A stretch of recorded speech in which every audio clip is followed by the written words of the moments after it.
Roddenberry's no conflict rule hurt Riker father and son. Star Trek TNG episode.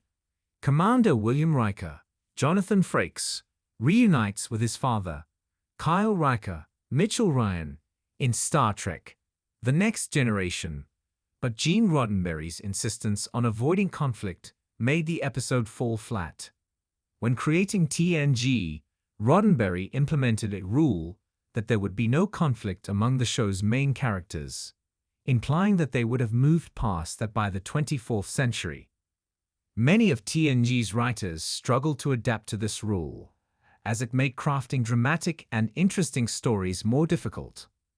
Conflict is a major part of storytelling, after all, and it does not always come from an outside source. Roddenberry's infamous rule becomes particularly apparent in Star Trek The Next Generation Season 2, Episode 14, The Icarus Factor, in the relationship between Will Riker and his father.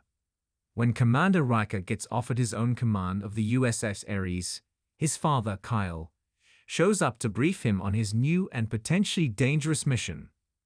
Will Riker's mother passed away when he was only 2 years old, and Kyle raised his son alone until he abandoned Will when the boy was 15. While it's clear early on that Will wants nothing to do with his father, neither man shows much emotion, despite the fact that they have not spoken in 15 years. Roddenberry overruled adding more emotion to Star Trek TNG's Riker father and son story. According to Captain's logs, the unauthorized Complete Trek Voyages, the director of Star Trek The Next Generation's The Icarus Factor, Robert Iskov, wanted to add more emotion but was overruled by Gene Roddenberry. Riker should be feeling 15 years worth of resentment and anger, but he barely even raises his voice at his father. When Will points out that he's been on his own since he was a boy, Kyle has the gall to say, "Please spare me the pain of your childhood. I hung in for 13 years. If that wasn't enough, it's just too bad." This is a terrible thing for a father to say to his son, but the Icarus Factor does not give moments like this the emotional depth they deserve.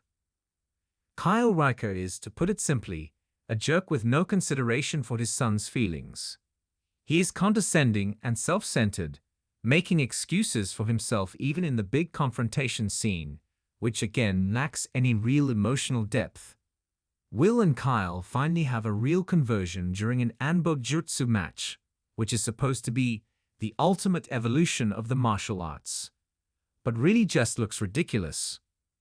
At one point Will says, without much inflection or emotion, "You should have been the one to die, not her," regarding his mother, which garners little response from his father. Jonathan Frakes is a skilled actor, as is Mitchell Ryan as Kyle, but it's as if they were told not to show much emotion.